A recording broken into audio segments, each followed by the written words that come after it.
Already hit the start button. Ladies and gentlemen, welcome to the Mattriarchy. I am, of course, Matt Reese.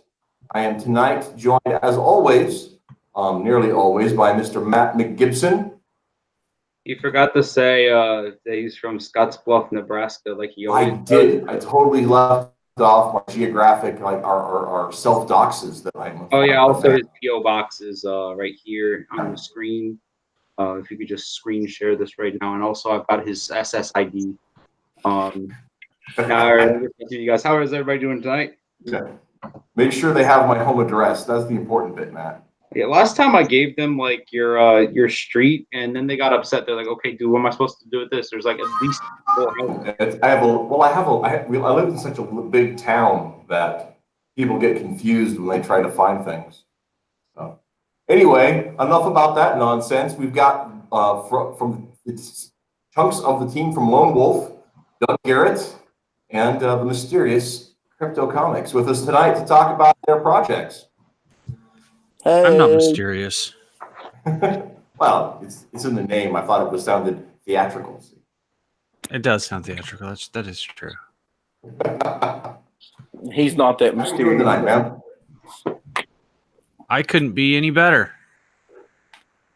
Now I'm wondering, is Crypto, you named yourself after the super dog and just left and messed up the first letter? No, I didn't mess it up. No. See, all of my followers are my Crypto Knights. Oh, that's pretty cool. So, Kryptonite. yeah, that's my girlfriend's favorite, or one of her favorite DC characters is Crypto the super dog. She's a really big dog person. Oh, very nice. No, I chose the name because it's one of the most popular words of the last 2 years. You know what Extreme was in the 90s? Like it would have been cool to be Extreme Studios. Like maybe somebody did that. I don't know. Maybe Rob Liefeld did do that. Nowadays it's Crypto. I'm quite confident. I would love for That would be the next big thing. I want Rob Liefeld to start a company called Pouches and Tits or something like that. I would buy it. I would pretty much buy anything Rob was selling as long as it wasn't being sold on Indiegogo and Kickstarter, because then I'd never get it. Yeah. Yeah, that's I think my brother has backed at least like I want to say like 3 or 4 different Kickstarters, and I don't know if he's ever received any of them. Oh, that's really sad. And this is outside of comic books. This is usually like board games and other things.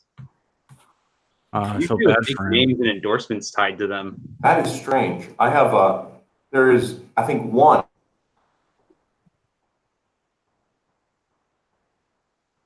I think just one. It the stream cut out for a second, but Oh, did it? Okay. Well, which ones have I received? I've been told. Let me see. I've been told that Brutus is at the colorist right now, and Donald's all wrapped up with it. And but it's at the colorist right now, is what he's saying. And excuse me. We all know about Cyberfrog. I did back Jawbreakers. I got that. And everything. I did back Chaotic Flux by what's his name? Scott something or oh geez, I'm trying to remember what his name is. Scott Payne. Scott Payne on Twitter, if you've seen him around. He did this really cool project, and I backed him on that. It's called Chaotic Flux. There was this really cool book out called Lone Wolf, and I heard that it shipped out, and everybody loved it. I've received it twice. Yeah, that's how confident I am in those guys. They are solid gold pros. I'll tell you what. I did hear that the one guy is like a really stereotypical redneck, though. I'm just kidding. You're cool, Doug. That kind of hurt my feelings. All right, get in your corner. Yeah, and I would like to point out, Matt, that Doug is not a stereotypical redneck. He's an exceptional redneck. He is the ultimate. The ultimate. He's the gold standard, Matt. Let's remember that. I don't think there's anything redneck about him. You guys are just racist. What can I say except yeah? Well, there is the banjo. Yeah. Banjos are a lot cooler than they have like that. They have that negative connotation, I guess, where people are like, oh yeah, only like hillbillies use banjos. Banjos actually sound really nice, especially I'm trying to think. There was some song I was listening to the other day where I couldn't believe it was a banjo, but I'm not remembering what the song was. Yeah, guys would Jerry Garcia used to say that the banjo is a truly obnoxious instrument. But You he guys also would be played the hell out of one. you guys would be surprised that the banjo is actually transformed into some kind of hipster instrument. I am not Can surprised. they go back to having ukuleles? I really don't want them to have banjos.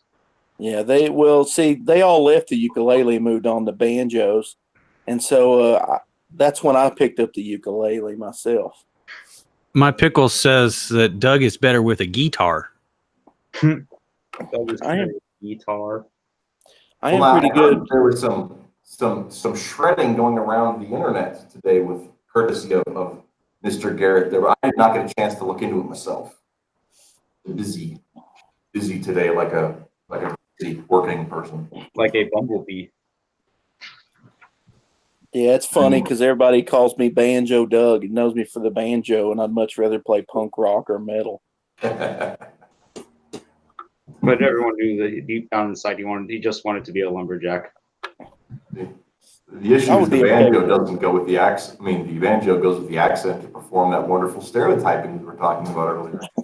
Are you Yeah. drinking kombucha right now? What is going on there? Oh, no, it's coffee. I lost my regular cup. I left it at a coffee shop in Sydney, Nebraska 2.5 hours ago. So I have a little travel thermos.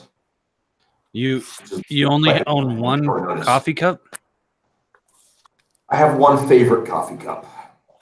I have others that aren't as good, but I try not to get too attached to mine because I have little siblings and I just know that they're gonna break. Like I'll get it out of the box, and I just have to come to terms with the fact that it's gonna break.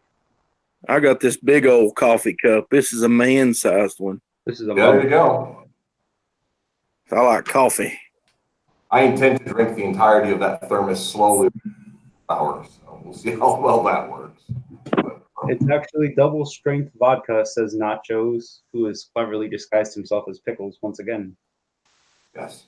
I don't like pickles, but I do like nachos. Here's the thing for pickled stuff. Like, I'm pretty sure if you can pickle it, like pickled monkey fingers, you would eat it. Yeah, I told him that I found some pickled bologna here in a jar, and he wanted me to buy it and send it to him. Yeah, I remember. I found something really gross where I was like, I found out why you like pickles, and it was like pickles were like a euphemism for something not pickle, and he was just like, I've been found out, my secret's been revealed. Now, Lone Wolf. Now you were actually talking recently about people were I didn't see any of the outrage myself, but what was the controversy that had happened with Lone Wolf and your native heritage? Some creepy people on a Facebook group that was supposed to be for comic book creators and providing a network and opportunities for other creators decided to run a racial purity test. You got to have that 23andMe test before you're allowed to write about Native Americans. And Doug and I physically were too white, and how racist they judge by skin type. And so these two racist people just tried to run their purity test, and I don't have anything to do with that. And they apparently didn't like the direct answers to their questions. They asked questions, and I provided direct answers, and they didn't like that I was providing those direct answers because my facial features and Doug's facial features were not the correct facial features to be part of the stereotypical like Native American. I guess they wanted us to have big noses and high cheekbones and run around with tom-toms. Everybody's got to look like Jay Silverheels. Yeah, right. The crying Indian. Yeah. From the advertisement. And since we didn't have the that stereotypical look, we're not native enough to write this book, and at least that's what the big fat white guy was telling us. And yeah, I remember recently I kind of came to terms with, I'm doing a parody series, or not even a parody series, but like everything is bastardized and it's like a alternate history. But I've decided that for my best interests, that most of Asia, Africa, and North America just aren't going to exist. Just because I'm like, yeah, they've got really nice cultures, but I also like having my kneecaps. Yeah, people are just ridiculous these days, man. You're not supposed to write a character unless you are. Doug, you're disappeared there. I'm sorry. I was just saying, people are a little ridiculous these days. They think that you can't write a character unless you physically resemble that character in some way. Which is So not the case for Brian Bendis, but no one gives him anything. yeah, here before long though, a man won't be able to write a character. Won't be able to write about women or animals because we're not animals. Or we won't be able to write about minerals. The only thing we'll be able to write about is white men. That's racist, though, to It write sounds about like white it'd be men really- only. That would turn into like a Nazi fetish book really fast. Like everyone's white. Yeah, because we're not allowed to write anybody else. Yeah, then they'll be like, "Why is there only white people in your book?" Because you demanded it. That's not what we wanted. We just wanted you to give us control over you. Ugh. I think that's the real issue you have there. Is it really comes down to this idea of purity testing. Comes down to the idea that we have the right to control your heart, and I think that's the real crux of the issue. That is what it is. That's what they want. They want control over people's lives, and if you don't give it to you, they're gonna attack you. This guy, and I'm gonna say his name is Zach Dolan. Okay, and he's had a few campaigns that have been successful on Kickstarter. This guy, when I finally punched back on him, and I just posted a picture of him on my Facebook and said, because like the creepy dudes coming to my Facebook and screenshotting stuff and then sharing it other places and spinning up his narrative. So I just gave him something to screenshot. I shared a picture of this big fat creep and made it very clear, that I know he's stalking my page and that he's a racist piece of trash who disparaged my grandfather, has tried to attack our Malaysian artist on the book, who's like you're here trying to white knight for a brown dude, and when the brown dude doesn't let you, this guy literally threatened to destroy Muir's career if he would not allow him to be the white hero. That was disgusting. It was the most disgusting thing I've ever seen. And so when I gave the guy a little bit of his own business, then he went onto my page and contacted everyone that he could find, every group I'm associated with, and warned them that there's, this sinister racist in their ranks. And I was just like, wow, maybe I should sue his fat ass. Well, if you can demonstrate a calculable loss, I would. Well, I just don't, I think it's better to just wait till he launches a Kickstarter and then give him a piece of the business back. So I think, that's what he wants, I guess. But yeah, beware of Zach Dolan. Why do they always have names like this that sound like the loser bully characters from Harry Potter? Tim Doyle, Zach Dolan. He looks like that big Haggard or whatever his name is in that. Hagrid? Hagrid, yeah. He kind of looks like that, except not friendly. Not friendly. Or like a guy that, I don't want to go too also in a shack. But he's clearly a racist who just wants control over other people because he's, a miserable slob who's, never been allowed to touch a boob that was conscious. Oh, God. The sad thing is with trends, you're probably, or with what's it called, you're probably right. And I'll just say it how it is, man. Be wary. And his weird friend Luna Cho, who claims to be part Native and part Korean, but you know what? She doesn't have any pictures of herself on Facebook, so I can't really verify that. So I'll need that 23andMe test before I'm willing to say that she is actually a POC. Right now, she's just a POS. Oh my goodness. Yeah, I'll tell you, that was something funny when I first heard about POC. It's like, how can you talk about it's like someone needs to stand up for POC, and I was just like, piece of crap. That was my mind first went because POS is piece of shit. So how ignorant and racist is it to think that all people of a color different than you are exactly the same, having the same thoughts? The only people I see doing that are these white hive minders. And then occasionally, I'll see, you will see, these minorities that they claim to represent go hard in the paint on this stuff, but it's nowhere near as common as they'd make you believe. It's almost always, some white kid that lives in, a suburban area and, had a real nice life growing up. Yeah. Lived a privileged life, and he's here to, help everyone and try to prove that he's not racist, right? That's what it's all about. Yet his behavior would demonstrate otherwise incredibly much. And I found it so bizarre that this broad was pretending she was part native, but like could not comprehend that, you know, these tribes are not all interconnected. You know, like you want us to just like draw a dude with a feather in his hair and you're happy? That's the version of the native they want, I guess. And I'm just like, you got to be kidding me. Like I've taken two stories from two different Native American tribes in my region, stories that I've carried with me like since I was a kid, and been waiting to try to, you know, figure out how to take these two little elements, these two disconnected elements, and put them into a single story. And it wasn't until Doug wrote this amazing Lone Wolf issue #1 that I saw like a way to do that. And I found a character that could actually act as a bridge between these two different native stories. See, now this excites me. This excites me because I love like folklore and legend and the way the way themes play in culture. Tell us a little bit about your story here. Well, my story is set in Southwest Washington. That's the state of Washington, the great state of Washington, and it's based around two different native tales. One, it's a town here in Southwest Washington called Yakult, and Yakult is a Klickitat word that means place of evil spirits. And it got that name because there are two different legends associated with this. Before settlers showed up, the story was that some Klickitat children were collecting berries in the forest and they just disappeared.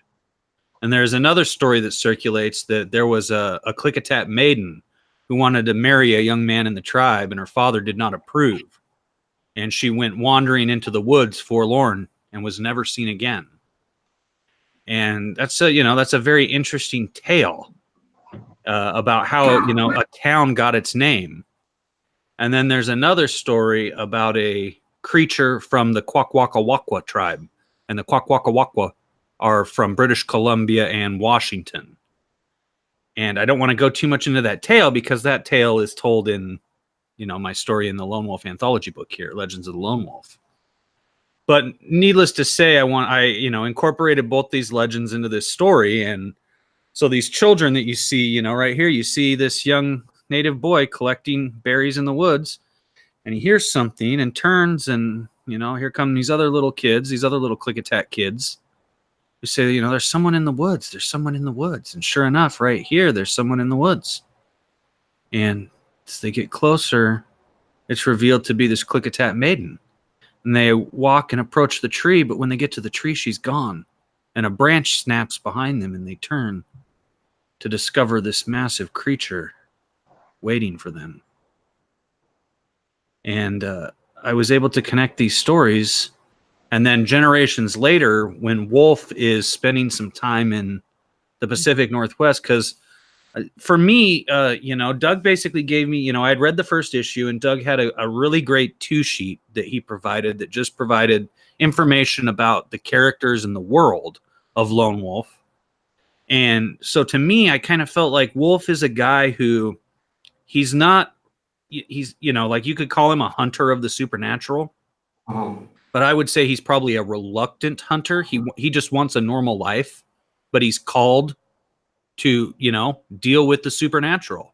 And I love that duty, you know, I love that theme. Yeah. And he has, you know, and he has these gifts that were imbued upon him, these preternatural gifts from the elders. And so it becomes his duty, and, you know, his reputation sort of precedes him.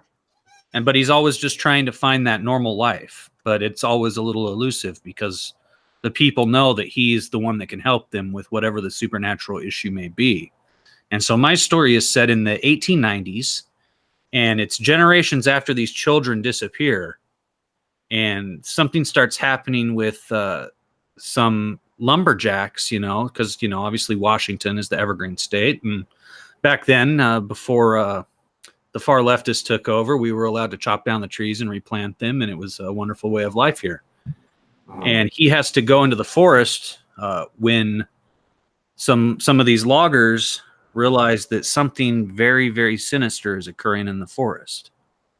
And Wolf is called upon to travel to this small town and unravel the mystery of what's happening in the woods. And so that's what happens in Legends of the Lone Wolf. My story called Under the Strawberry Moon. The strawberry moon is the moon in June. Oh, yeah, That's a he's horror. wonderful title. Freaky deaky. Hey, by the way, Dan Sakharov just joined in the chat, and he says, Doug, just backed it. It looks intriguing and exciting. Oh, wonderful. Thank you for backing it. We're inching really close to the first stretch goal. $4,500, everybody gets a free bookmark. And usually, you know, like I was telling Doug, like I usually think the bookmark thing is kind of dumb because it's a comic book, but ours is, you know, over 80 pages. So it actually makes sense to have a bookmark. And one of the things I love about, you know, I want to talk this a little bit. It's 80 pages. How many stories are in there? Did I count 6? I think there's 6 right now, six Doug. stories. 6 stories. It's 80 pages. It's full color. It's perfect bound. That's awesome. And it's for a print in my hand plus shipping. But still, that's $20. Yes, $20 for 80 pages. That is, show me somebody else that's willing to do that for their crowd, for their audience. I mean, you got to get into the thousands. I mean, you're looking at the big guys to be able to get that kind of a value for it. But I mean, this is as an indie project, I don't think I've seen a better value out there. And when we hit our goal, Doug and I were talking. He was just like, "Man, I just want to fill up a box with just stuff for him." And so our stretch goal is every $500 a new stretch goal unlocks. So you're going to be able to get trading cards and stickers and buttons. And we're even going to try. We're even at when we get to $7,000, you'll get 2 additional stories put into the book. So this book could easily become 100 pages, still for only $20. That's unbelievable. That's unbelievable. And of course, if you have the good fortune of living close to the production site, you might even be able to get a little of that shipping shaved off, right? Yes. If you are in the Southwest Washington, Portland metro area, and you're willing to meet me in either the Portland area or in Vancouver, Washington, I would be happy to knock $7 off of the shipping because everyone can just have it shipped to me, and then I'll just meet you at the comic shop.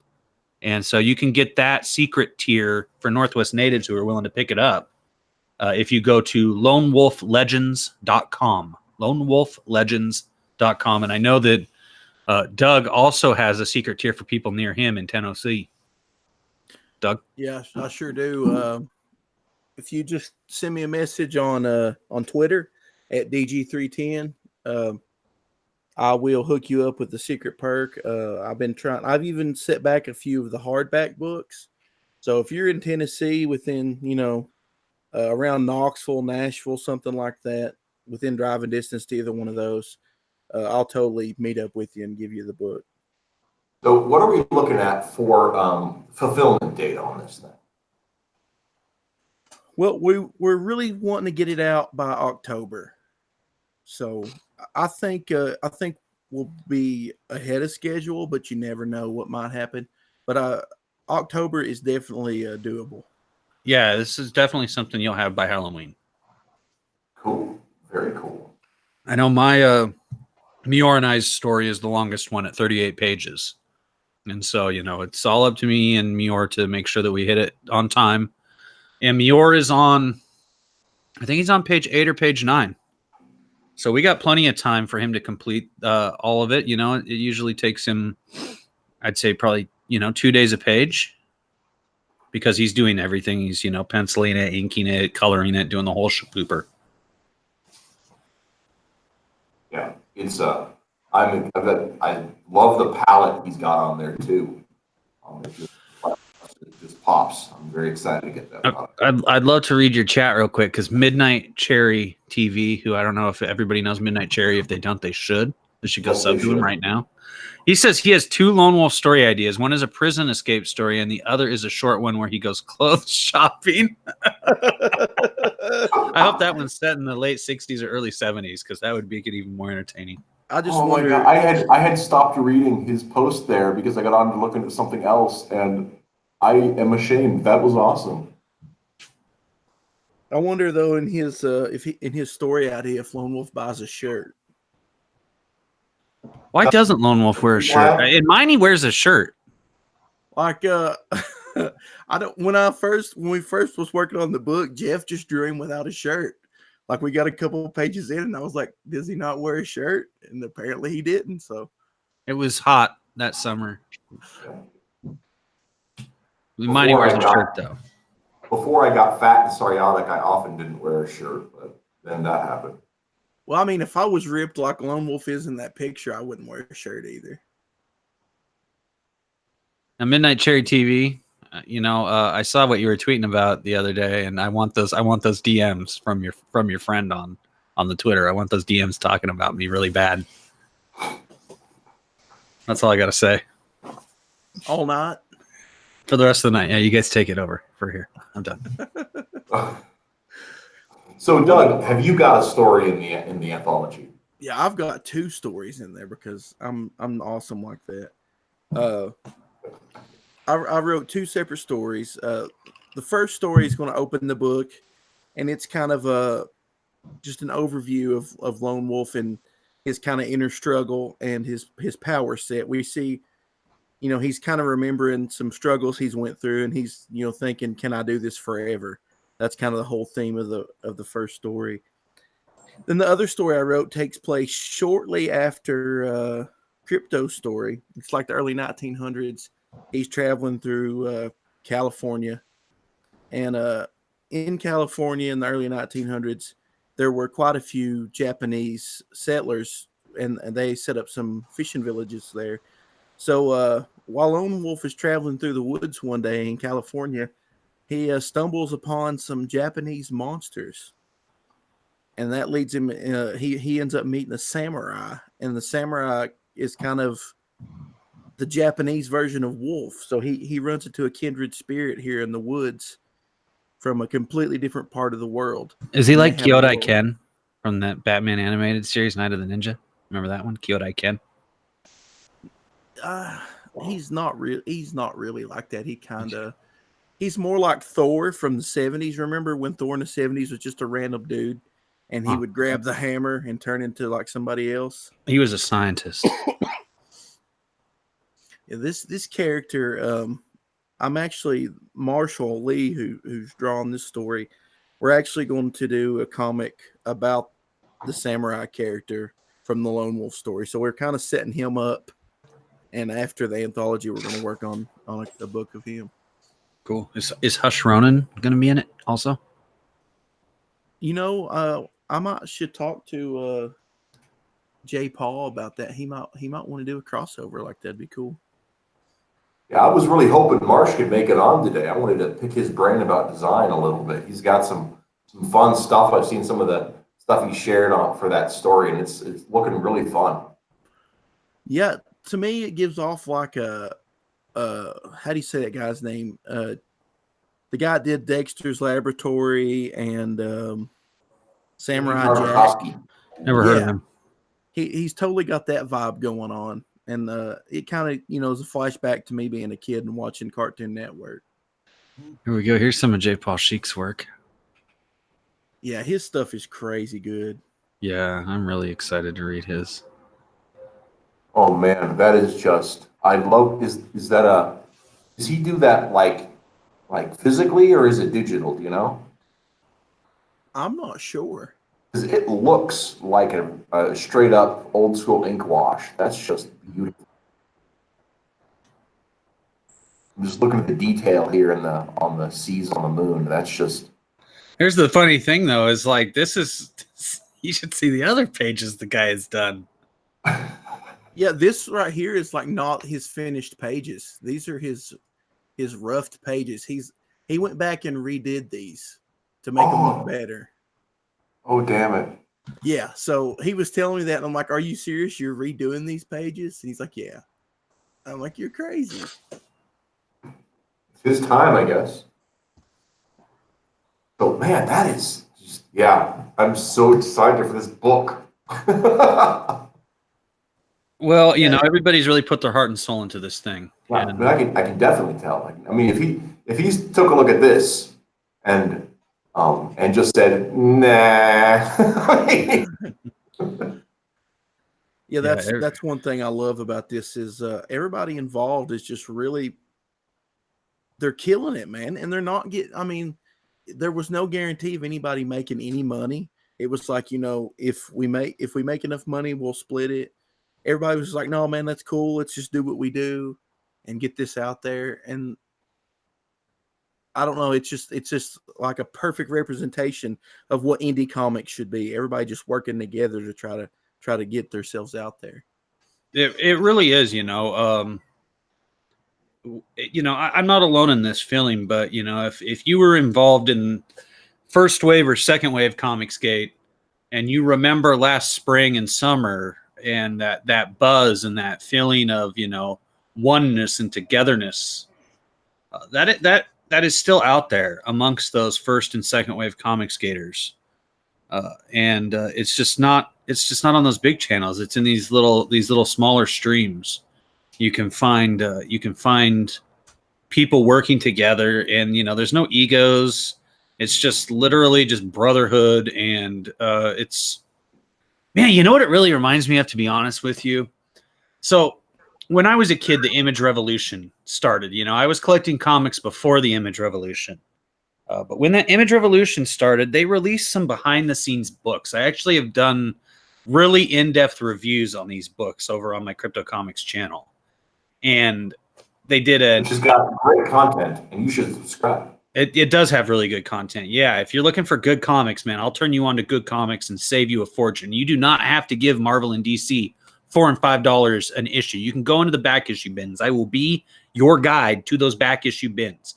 You can deep dive into them and swim and swim and swim, and you will find plenty of good comics for 50 cents or $1. Where I go, it's 50 cents in the back issue bin. It's amazing.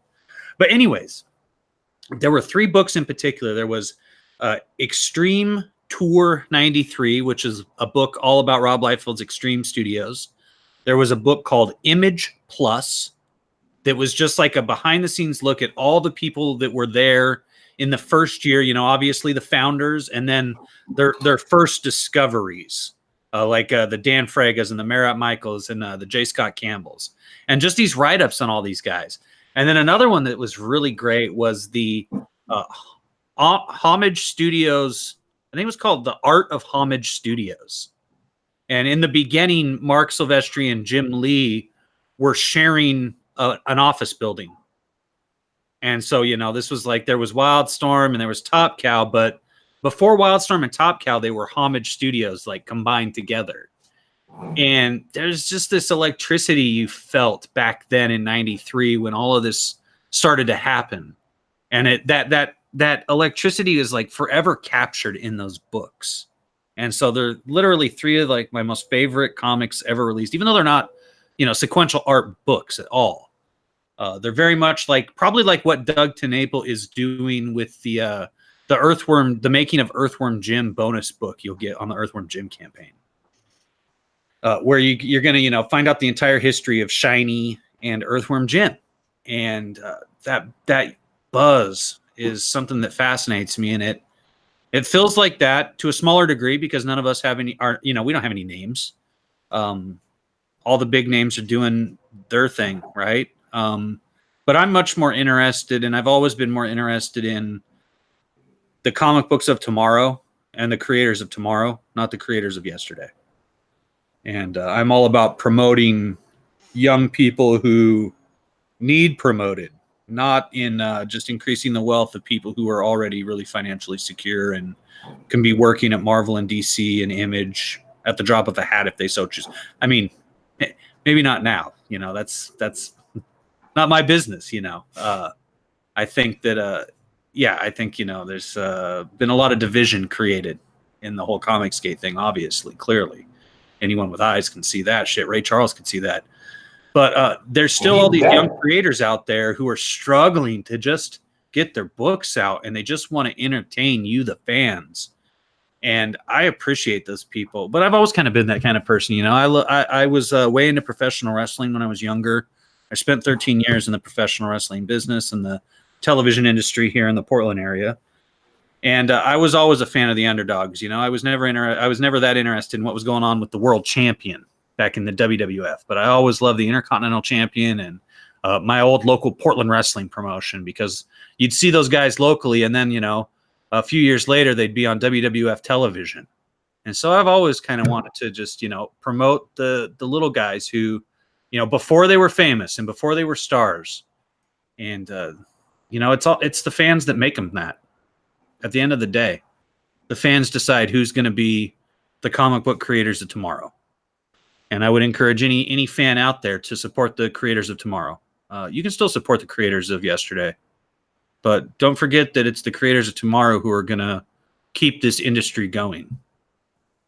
And if you don't support them, then there will be no creators of tomorrow. It'll be Megs. Just you and Megs sitting around the fire. Oh, Lord. Well, we're not on a first name basis. So I'd be fine with knowing her on a first name basis. I don't know what we'd have in common. But we both love comics. So, there you go. we have that in common. We might like different comics. I don't know what she liked when she was a boy growing up, but what I like is, Image and Marvel. And I liked Ragman from DC. I liked the Robin stuff Chuck Dixon did. Oh my God, yes. Be into comics, like for me, what hooked me into comics when I was a kid,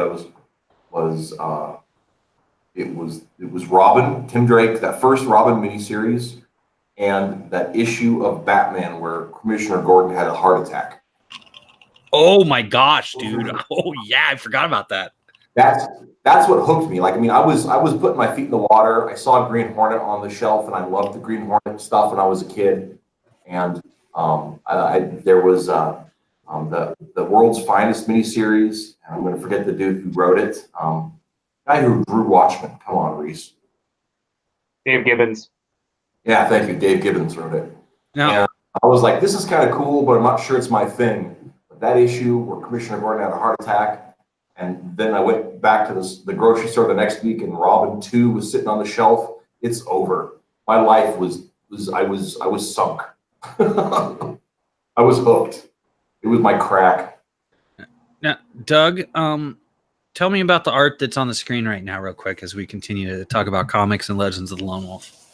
This guy here, Jameson McCran, he's a young dude, and he is a hustler. He's out there just cranking out artwork. This guy, he's doing the pencils and the inks, and he's printing these pages out and then hand coloring them. And that's what's making these pop.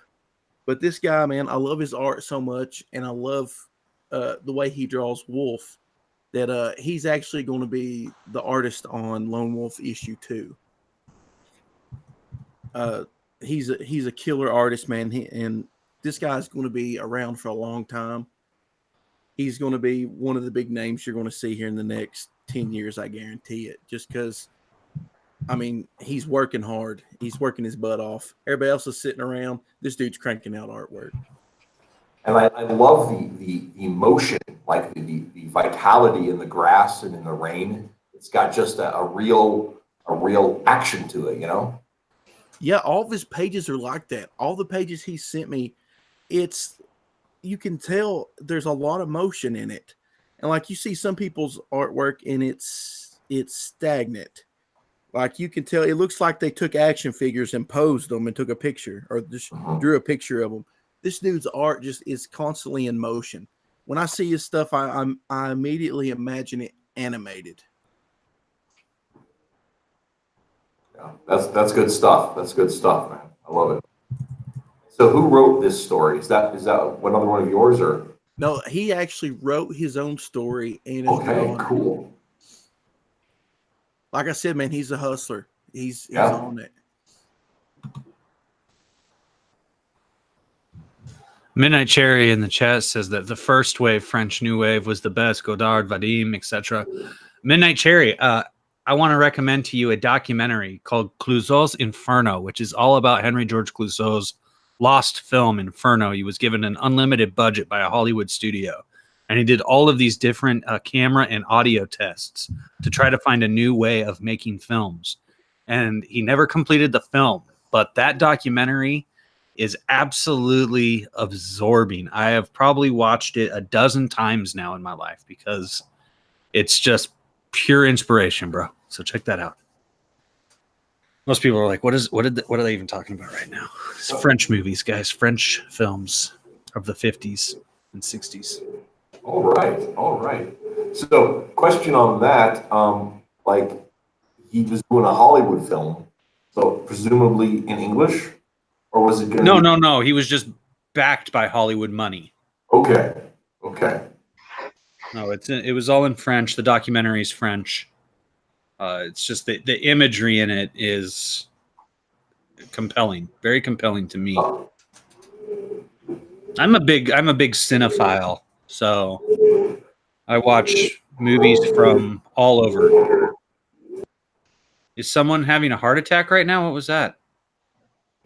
there is a pigeon outside of my window that is calling for its mate or something. Oh, that's so sweet of it. It seriously It's sounded adorable. it sounded like somebody was dying. I like Yeah. that cartoon Good Feathers. Remember that one? Yeah. Oh yeah, yeah. That's a classic right there. That's good stuff. I love the Joe Pesci pigeon. So anyway, that's what I've been trying to catch it and mute it when it goes off, but I missed it that time. So sorry, everybody. So Dave in the chat says the Coneheads were from France. We come from France. Oh man. So yeah. So does the left-right paradigm actually. But that's a whole different conversation topic that I don't want to get into today. Yeah. I have on my show. I don't want to do that today.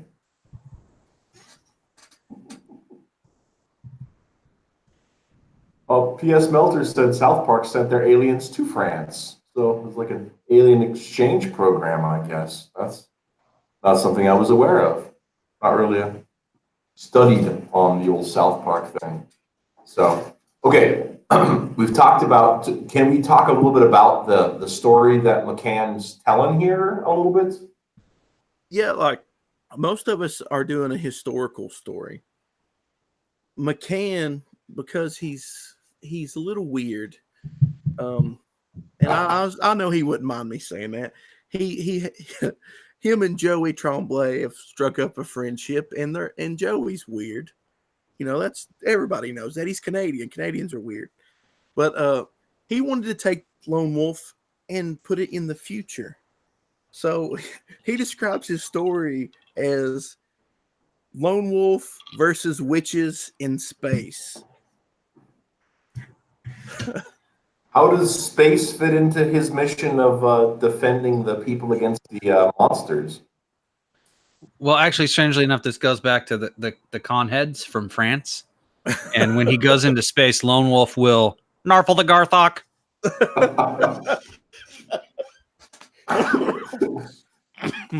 Oh man, you're gonna kill Oh my me. God.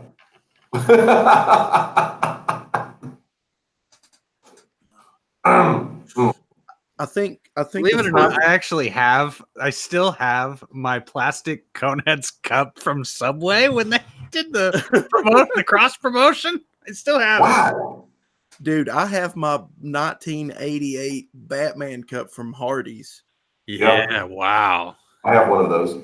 I just last summer I got rid of all my, not all of them. I got rid of a bunch of like my Batman Returns stuff, but I still have the original Batman one. Yeah, I drank out of mine. It looks terrible. It's not a collector's thing. It's just something I keep around. It was in a box. My stuff, a lot of it was in a box in the garage. I hadn't gotten it out in 15 years. I said, let someone else love it. I just can't. Yeah. Now, I'm this is 41. This is an image, guys, from Lone Wolf. Also, this is the one where he talks about the samurai, and I find it interesting because like I don't know if Doug will admit this, but I think this is actually inspired by the war campaign's latest attack on me, because it's like they're the samurai and they're gonna put an end to my black magic, and I'm over here like I don't know what you're talking about, but they're just like, no, you're in a coven, you're a warlock now, and I'm just like, okay, I guess I am. And I'm just like, maybe I'll actually take that. I kind of feel like I'm okay with that, maybe. Oh man. Well, see, the only difference is You're killing me, Crypto. You're killing me. No one's ever called me a warlock before, and I actually was like, okay, I'll take it. I'll take that. Sure, why not? It's like an evil sorcerer. So like, what's the problem? That sounds pretty badass. Yeah, It does, See, right? The only difference. Speaking is, of which, Easy Bake Coven has joined us. One of our senior heroes. Still the best name ever. So he said, "Speak of the devil," and he appears. So there you go. Thank you for coming, Easy Bake Coven. I can't even get into that whole thing. I don't even want to, Crypto. That was just so painful. Do you want to join my coven? No. Why? What if I put a hex on you right now? Jim, Jimony, Jimony, I don't want to. I don't want to seem overconfident, but I'm pretty. I feel pretty well guarded against at least simple hexes. Now clumsiness, klutzes. I'm fully vulnerable to, but I feel fairly well protected from hexes. What if it was the Scarlet Witch, though? Would you let her hex you? Not going to talk about Sexy that. hex. So,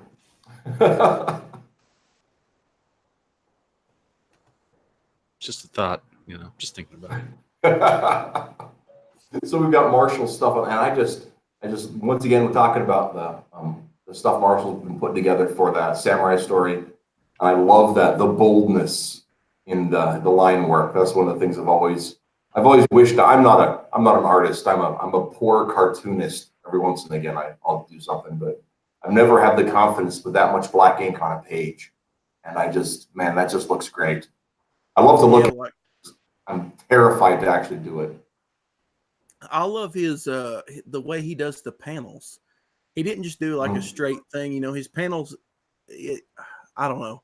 It's just completely different. And I know, like you're talking about the black, that just really struck me. I was like, man, that's a lot of black. But it makes the art just jump. Absolutely. This is much more, in the vein of cinematography, where you start with a black set and then you add one light and see what that does, and then you add a second light and see what that does. And I love those kind of books. I love people that are bold and take risks like that. Obviously the art style here is very different, but I always think of like Jay Lee and Hellshock from Image, and Jim Lee's Death Blow, and the risks they were willing to take. Let's just empty the ink pot and make a comic. So this chap is obviously not afraid to do that either. I think that's really cool. Yeah, one thing I really like about this book is how everybody's got their own style. They're not trying to make everything look the same. They're just like, it looks like they're having fun. Well, let me ask you this, there, Doug. You created a character, right? And you haven't even completed telling his story. Like your first one, you had the first issue of your miniseries, or I'm not sure you're doing it, if you're doing it ongoing or whatever, but you got it out there, and it lit a fire in the whole crew of people that said, I want to tell this guy's stories. I want to be a part of this. What's that gotta feel like, Dude, it's like magic. It's hard to describe.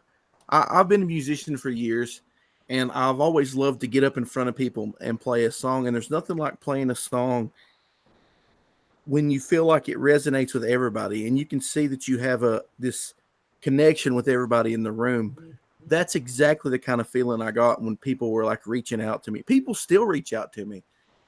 Like I made that Twitter post today, and it's like, hey, if you're following me and you haven't read Lone Wolf, let me know. And I started sending it out to people. And it's amazing. The people are like, I haven't read it. I'll read it. And I send them the book, and I get this message back. I get a paragraph back that's like, I love this book. It's so good. I can't believe that I'm just now reading this. I can't describe how that makes me feel. I mean, it's like a lightning bolt. And when I'm working with these guys like Crypto and these other guys, and they're talking about their stories and they're excited about their stories, and it's a character I created. It's just, I don't know, man. It lights a fire under you, and it makes you want to just crank out as many books as you can and reach as many people as you can. I want to find a way to get this in front of people, and I want to take all these guys with me. Yeah, that's awesome, man. And I see Crypto just brought up the color version of that first issue, and that's Jeff Lashley. Am I remembering that? How to say his name right? Yeah. That's just I love, and he didn't do the colors though, right? Somebody else came in to color it, yeah. Yeah. Eugene Bedeview. I can't say his name correctly. He's from the Ukraine. He's Vegas Day Real on Twitter. Mm-hmm. He just came in, man, and his colors just worked for this book. And we're actually offering a Mutt Man from Hero. He did a variant cover that you can pick up. You can pick up Lone Wolf issue 1 with the Mutt Man cover, and he colored it too, so it goes right along with the book. This is the Muttman cover right here. At least a little taste of it. Yeah, that's some good stuff, man. Yeah, it's amazing, man. Like, it's the people that reach out and want to be a part. It's funny because people's like, man, are you going to do another one of these books? Because I really want to write a story. And it's like, sure. And, just get something together. It's amazing. No, and this is the thing this is why we need this book to raise $7,000, because if this book can manage to pull in $7,000, then we're going to feel confident in, getting ready to do a Legends of the Lone Wolf Volume 2 while Doug is busying himself with issues 2 and 3 of Lone Wolf, the ongoing series. I personally have like 7 different stories I can tell with Lone Wolf. And 2 of them I've got completely fleshed out. Like I could literally sit down tomorrow and start writing the scripts. And by next weekend, I would have 2 full scripts done for more Lone Wolf stories. I don't want to, not to overly self-promote or plug or whatever, but we were talking the other day, not the last time you were on, but a while back ago, Doug, about a concept for a story that I had in mind, and I think I've got some skeletons I want to show you. I need a little meat on them yet, but I think you'll be interested in what I'm thinking. I'll show you later. Okay. Oh, you don't want to show them live right here, right now? What's wrong? Ooh, I'm not ready for that there. Okay, fair enough. I'm actually going to have to bail here in just a moment. We're doing a drawn and quartered fan edition tonight, and I don't want to miss out on that. Absolutely. Oh my gosh. How long does that run there? I forget. Oh, it runs about 2 hours, so it's going to be a. So I don't know. I don't want to say all you wonderful people watching. Don't want to kick anyone out or anything, but I would understand if you feel the need to go jump on over to Chester Busby's channel and check out people drawing their Lone Wolf. I would get it. I would be sad, but I would get it. So. Well, the thing is, we're going for 2 hours, so stick Yeah, around. you could Stick around, talk to these guys. What? Wait, And- we're going for 2 hours here? Yeah, they run a 2-hour show, Oh so. my gosh, that's brutal. Okay. But I think you guys got some other people jumping in, don't you? Well, I thought so. They're not here yet, but that's okay. If they don't show up, I think Matt and I will just figure out how to keep it going. I know, Crypto, you said you just had an hour to spend, and I totally understand that. So. I didn't realize we were going to be two incredible hours.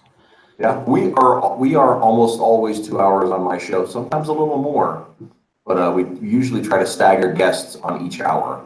But yeah, that's it is what it is. That's all there is. That's all cool. Dag. I hate to bail on you, but I appreciate you having me on. I Of love course, being Doug, on. of course, and once again, guys, you guys in the chat, you guys that are watching, I put the link in there a couple times. Go check it out. It's I believe in this project. And I think it's well worth throwing some coin down if you've got it. So, Well, I appreciate you having me on, and I will talk to you all later. Bye, Doug. Bye. enjoy. I'll miss you. Are you going to actually be on Drawn and Quartered? Yeah, he's going to be there. I don't think he's drawing though. I think. No, I'm sure he's not drawing. That'd be like having me draw, I'm guessing. Just so we know also, Matt, the other Matt. Which one of us? Who are you talking to? We're all Matt now. No, the Matt McGibson, my co-host. He said, I muted myself because my grandpa's using a power saw upstairs. So, which is louder than my pigeon. Is it the power saw that's bothering you, or the screams of the person he's chopping up? We'll see if he gets back to that or not. I don't know. I'm not sure if he uses headphones or just the over-air speakers.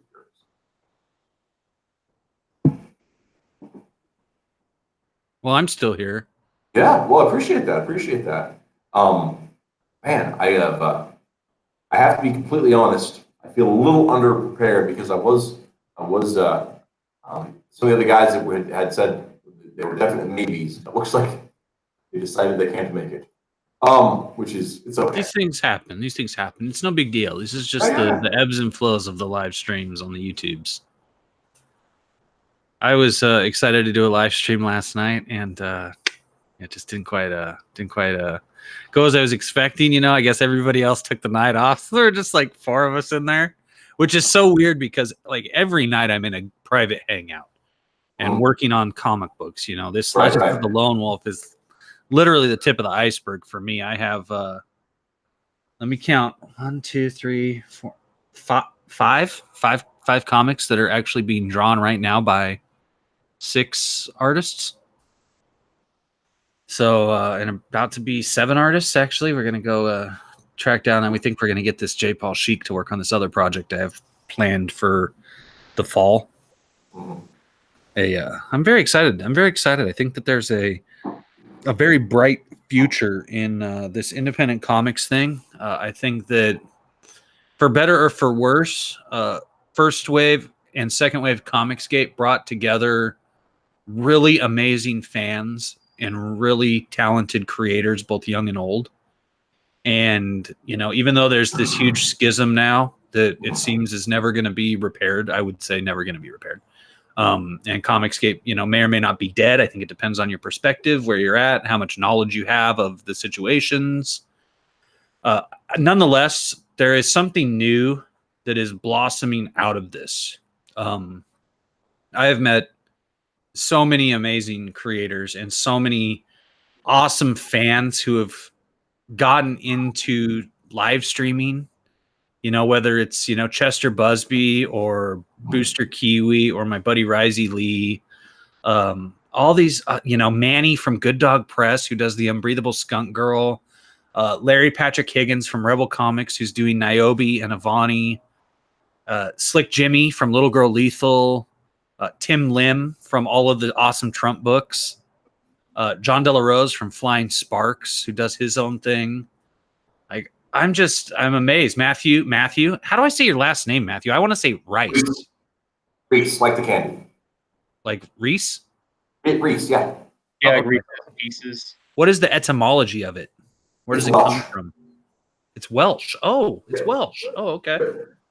I won't make my Welshman joke around you. Good. Okay. Never mind. You can make it, but we try to keep the show a little family friendly, and I'm sure. No, it's not. It's not even really a joke. It's just something stupid that Stewie on Family Guy said once, where they were like, they were at like a sporting competition or something, and Stewie just goes, "Look at him. He runs like a Welshman. Doesn't he run like a Welshman?" This is the dumbest thing. It made no sense whatsoever, but it was, you know, that perfect random timing. Yeah. Anyway, there are so many amazing new creators, and there are creators who are kind of, you know, middle of the road, like as far as their celebrity goes. You know, you have John De La Rose, who arguably is a new creator, but he's put out so much content that he has a lot of experience. Tim Lim, who has a lot of experience. Red R. Smith, and Doug Tenaple, who are so tremendously helpful behind the scenes. People don't realize how much those guys help and give of themselves to young creators. You know, they could look at us as competition, and I think that there are some quote unquote pros, or maybe they're ex pros now, who do look at everyone else as competition. And they're, you know, trying to suppress their competition if they can't control it. But these other guys are so giving and so wonderful. I mean, I have been so fortunate to have Doug Tenaple just like sit in private hangouts with me and just pour out his knowledge. And it's been the most help I've gotten in years, to be honest with you, years. I mean, and like, think about it, not just on Hangouts, and I can't pretend that I have been on them with Doug, but I know that people I have that I'm friends with have, so I know he does that. But even before that, I mean, before, live streaming was a real thing, his channel goes back like years with him going into his storytelling technique and how storyboards and how he prepares his stuff for scanning so it gets the line quality he wants on it. And I'm like, that's an amazing, just you, hey, you kid out there on the internet, go make a comic. That's awesome. Yeah. That it is awesome. It is awesome. It's inspiring, all the guys that hang out with me, I'll tell you, I'm the first person that'll step up and help anybody. And some of the people, you give them advice and they don't take your advice and they go out there and they do what they're doing and it doesn't work out. But it's like, well, hopefully you learned from it. And next time, take the advice that other people are giving you and the help that they're giving you. And it's tough. It's tough because you have a lot of people out there. I've learned this in my own life. You have a lot of people out there who just want to feel like they're respected. And even though they haven't paid their dues, they will pretend like they've paid their dues because they want younger people to look up to them or admire them or make them feel like they have some sort of authority. And I've especially watched this in the wrestling business. Young kids who are led astray by guys older than them. And, because when you're young, you don't know. You don't know who to trust. And you should be able to trust people older than you. But life is a lot more complicated than that, isn't it?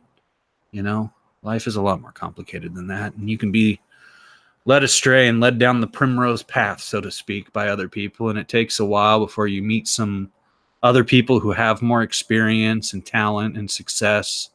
And they start to really open your eyes, what they would call in the wrestling business, they smarten you up to the business. And at that point, you really can kind of come into your own and start to blossom. And so, if you are a young person out there who needs help on your project, there are people you can reach out to. You can reach out to Tim Lim. You can reach out to, the Doug Tenaples. You can reach out to myself and Slick Jimmy. We were willing to help, and we don't want anything for it. Some people, if they want me to edit their book and come on board as the editor, I have to charge them a little bit of money because of the amount of time that takes. But I'm willing to give anybody, a few hours one evening to try to help them improve their project or punch up their Indiegogo campaign. We've done a lot of that, punching up people's Indiegogo campaigns to make them better. And because, this is just what it's about. It's about community and strengthening that community and that bond between creators. And there's enough backstabbing. There's enough suppressing of young creators by older creators. There's enough backstabbing that goes on in not just indie comics, but comics in general. People pretend that it's all a big happy family. That's bullshit. Of course it is. It can be. You can have it's not a happy family, but you can have your happy family within that bigger business. And this is all my opinions and perspectives. One of the things, So, I can go on and on. So just shut me up. I was just going to say, in our little town, which, there's 27,000 people between 3 or 4 little communities. It's not a lot of people here. We're pretty rural, western Nebraska. But in our little town, there's a series of creators who some have been making comics like web comics and stuff for a while. Some have been just trying to get into it just recently. And we get together every few weeks and just hang out and draw together. Actually, That's awesome. Community about that going on. And we've had the good fortune of being able to cooperate with the local arts center to try to get some stuff going on to give kids a chance to try their hand at making little comics. It's been a lot of fun. That's awesome. I think that it's messed up for me to come from this little place where we're face to face and we don't always agree, but we're trying to help each other make something that matters, or at least something that isn't terrible, right? Or something we believe in individually. And then you come online and then there's this huge network of people, and yet at the same time, a section of this network is just dedicated to trying to make everyone's day stupid. And I don't understand why that's, I mean, I kind of guess there's lots of reasons, I know, but when you could have one thing, people will go for something much less. That's a bummer. You know what I mean? I don't know. It is a bummer, man. I don't know how else to say it though. It is a bummer. But, you just keep persevering, keep persevering. Find the people that make you happy and that you enjoy working with, and build your own thing, like Ethan Van Sciver always says, you need to build your own platform. That's true. And some people are willing to share their platform for nothing. Like myself, I'm willing to share my platform for nothing. Other people are willing to share their platform. Their platform's a lot larger than mine. But they want something. Some of them want, most of the time it seems they want control over you. And they want your wagon tied to them. And I don't believe in that. I'm not interested in tying my wagon to anyone, because I've just kind of built my own castle. If you look at the best advice I could give to anyone when it comes to, getting yourself a good sense of business, is to read Machiavelli's The Prince and understand the different kinds of princes there are. And there are some princes who get their authority from other powers and other kings. And there are also princes who get it through heredity. My father was the king and I am the prince, and so therefore I will become the king. And then there are people who build their own castle. And that's the best type of person to be, because no one can take that from you. Your power is derived from your own hard work, not from other people. And this is one of those things to, get slightly political on the subject. There's something very American about, building your own damn fences. You know what I mean? Yeah. And saying, I think, and there's one thing, if you look at last summer, I don't know if you know, or you pay attention to Brian Ball and his Rags project at all. He made a big deal last summer of saying, look, I just want to build my own platform and I don't care what anyone else is doing. And when he said it like that, while I thought he was maybe a little bit abrasive, he had a really good point. And you can't deny somebody a good point. That's what I think, deny people bad points all day long, but when somebody's got a good point, shut up and listen to them, because it's a good point. And you got to respect that. Yeah, I agree. But you have to understand how to recognize a good point, I guess. They don't teach kids. That's true. That's not a skill that everybody necessarily has. Which, that's a whole different thing too. So, since you're still with us, Crypto, are there any other projects that you're willing to let us know about? Yeah, absolutely. I would be happy to. It will take me a second to pull it up. Let me do that right now. Let me close this Legends of the Lone Wolf, and let me pop open this little guy right here. So I'm making a comic book right now with a young man by the name of Josh Spencer. He's an incredibly talented artist. He's from Sydney, Australia. I don't know if you've all heard Australia. That's where he's from. And we were initially working on a horror book together called Kill All Furries. And we put it on the back burner after a long conversation with Doug Tenaple of Earthworm Jim. And Doug really encouraged the idea of making 4-quadrant projects. Now, people out there who may not be familiar with a 4-quadrant project, that is a project that appeals to kids, teenagers, mom and dad, and grandma and grandpa. And you can make, a good deal of money off of a 4-quadrant project. And Doug summed it up very simply. He said, I made a graphic novel and it took me 8 months to make it. And I made X amount of dollars on it. 8 months of work, and this is what I made. Well, I turned around and I sold the IP, that intellectual property, to Disney for 100 times what I made off of the graphic novel. And now I can fund my, 10 more graphic novels if I feel like it. And that's the key, because, a horror film is typically going to appeal to teenagers and maybe mom and dad. And you see a lot of people in indie comics make horror books. And you don't see a lot of people trying to make these 4-quadrant projects that, you can't make a video game. Like, it's pretty rare to have a video game made out of a horror book. Right. Like, literally, like there was a Friday the 13th game for Nintendo when I was a little kid. And there's Resident Evil, but that's not a movie.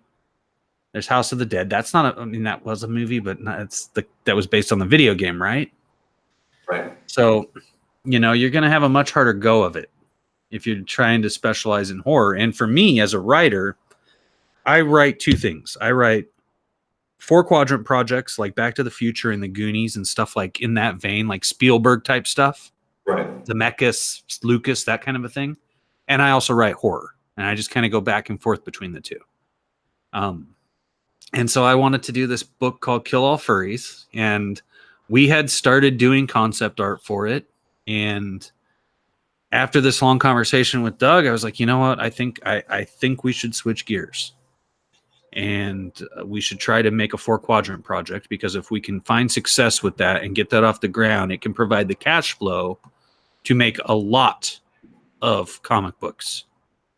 And so what I did was I made a book. I've had this project written for many years now. It's called Megawatt versus the Vampires of the Sun. And it is the story of a trio of luchadors, which are masked Mexican wrestlers. There's the young one by the name of Megawatt. There's the big one by the name of Tiger Shark. And there's kind of the Don Juan Latin lover, but still a respectable man, right? Just the ladies' man, named Goldenheart.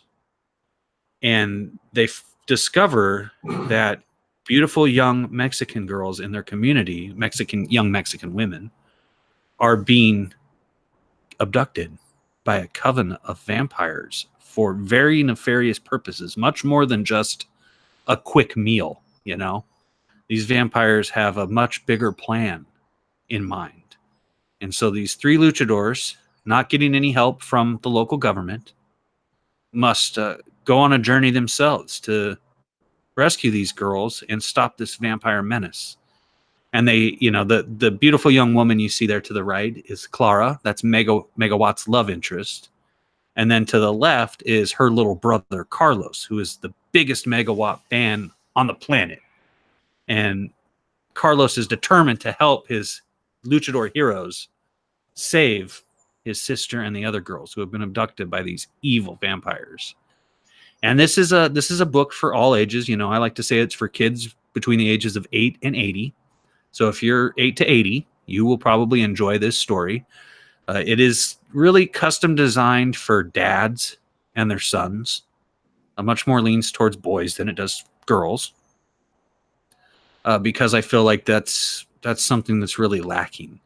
We were very fortunate to grow up in the 80s and 90s when you had plenty of content for young boys to help them grow up to be men, and part of being a boy is facing danger and finding bravery and learning what bravery is. And so I think of the little kids in my family. I have little cousins who are all between the ages of like 6 and 8 years old, and I thought, well, what would they feel brave watching?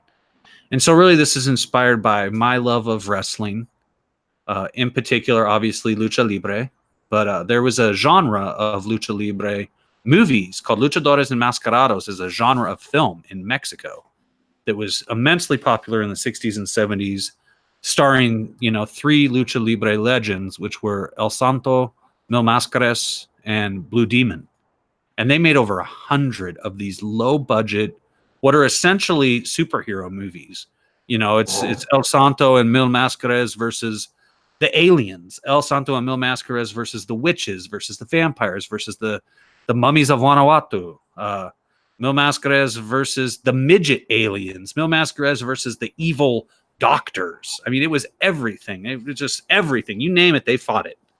And this kind of went out of style as we got into the 80s and into the 90s. And, you know, I think there's maybe been 4 of these kind of genre movies made in the last 25 years. And my goal was to take these because I just, you know, I don't know. I just stumbled into them. I got it for I got a 3-pack of these movies for $5 at Best Buy, 10 years ago or something. And it was just kind of enchanting because it's low budget, but it was just silly fun. And it was not, I mean, it was bad, but it was that kind of good bad. Right. That kind of campy, cheesy sort of a thing where Well, and it's the kind of bad that's all heart, right? exactly. I haven't had a chance to see very many of them, but I have seen El Santo versus the Vampire Women, and that is the story is super compelling. Like if you see past the bad special effects and you see past the low budget and the cracks in the film, my God, like the actual story, it's awesome, right? I mean, it takes some leaps and some bounds, and it assumes some things that might be a little off kilter. But man, you accept those assumptions. It's a great, it's a high stakes drama superhero affair. You know? Exactly. It's no more of a leap than any Arnold Schwarzenegger movie where he fights, you know, a space alien in the jungle. Yeah. I'm not really a wrestling fan per se. Mm-hmm. But when I saw that movie, it kind of captivated my interest, right? Lucha Libre was something that I hadn't really considered before seeing that film. And it was one of those things where I saw it and I was like, I want to know more about this. And so I started looking into it. And I still wouldn't say that I'm a fan, but I have a lot of respect for the culture that came up around it and for what those archetypes mean culturally. You know what I mean? Yes. And I love that stuff. So when I first heard you talking about this, I think on Rebel Comics stream a couple weeks ago, I was like, I definitely, this is on my radar for sure.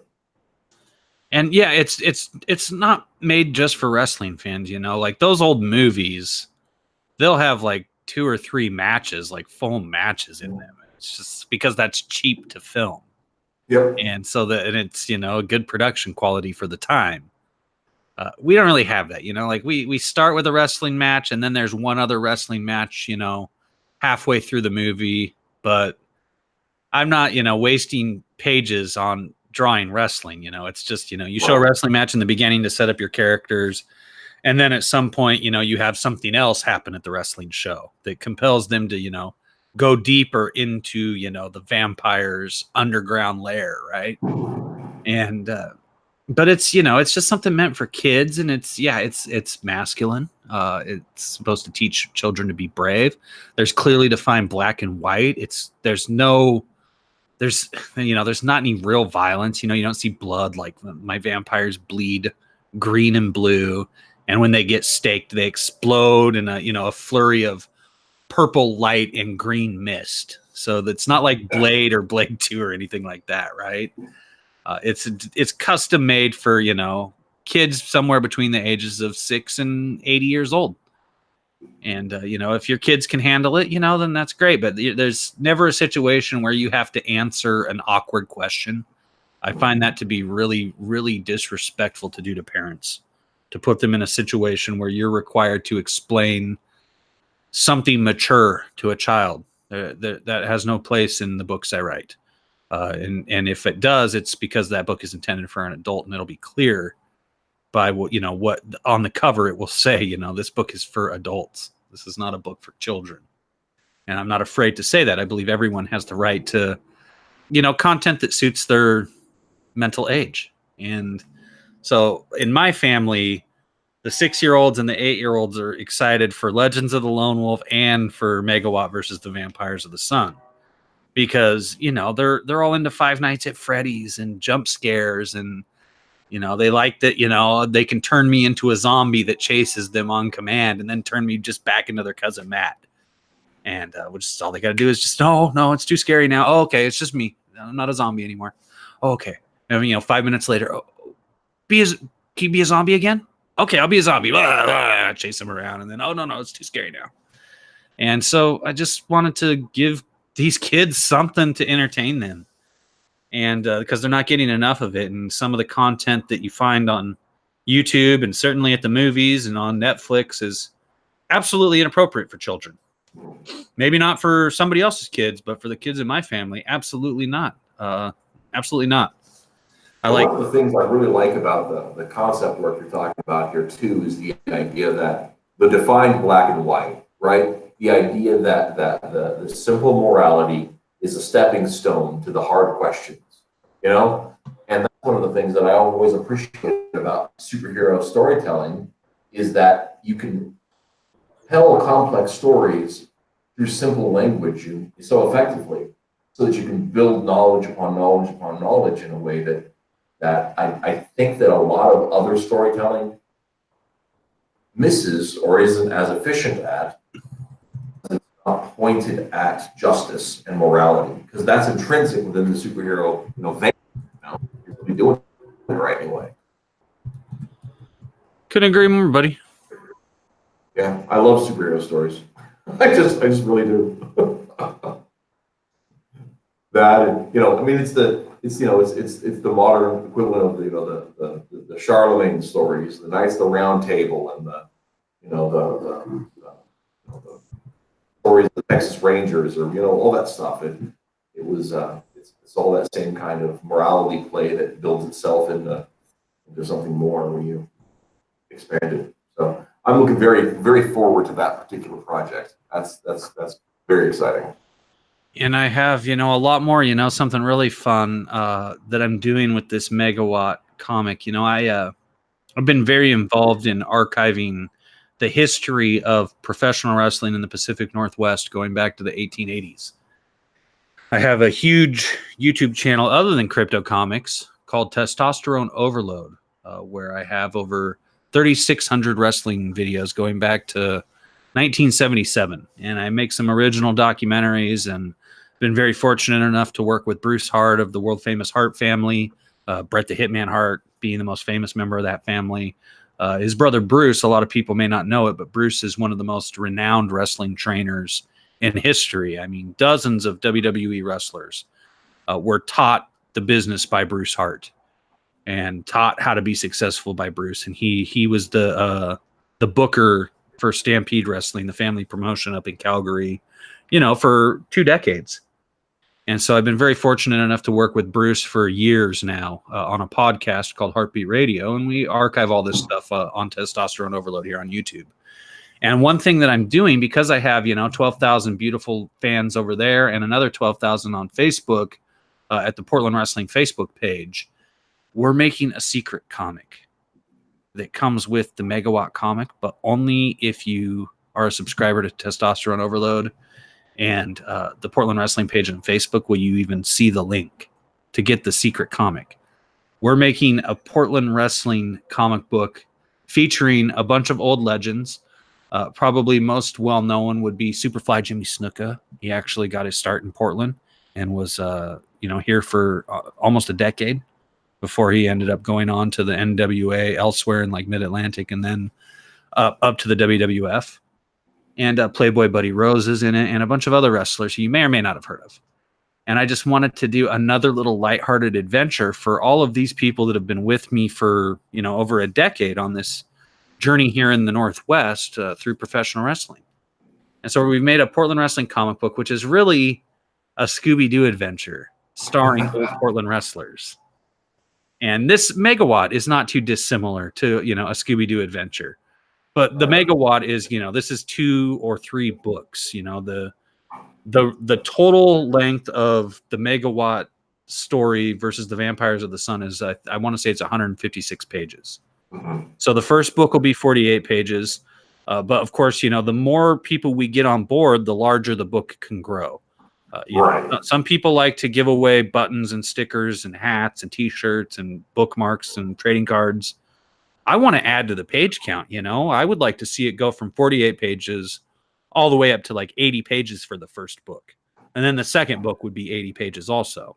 If it doesn't, but we got to get at least 1,000 backers to be able to do that. Otherwise, it'll be broken down into like 3 books that are all somewhere between 48 and 64 pages. No, I think that's actually the way to go, is that page count thing, especially if you're telling a big story. I mean, we're with the My Ideal Comics crew, we're working on a crowdfund. You and I have talked about it a little bit.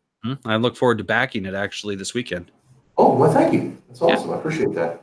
But it's a mini series. But I'd love to do it as a graphic novel. I'd like everybody to have it, the whole thing in their hand. But that's you start with what you start with and go from there. So.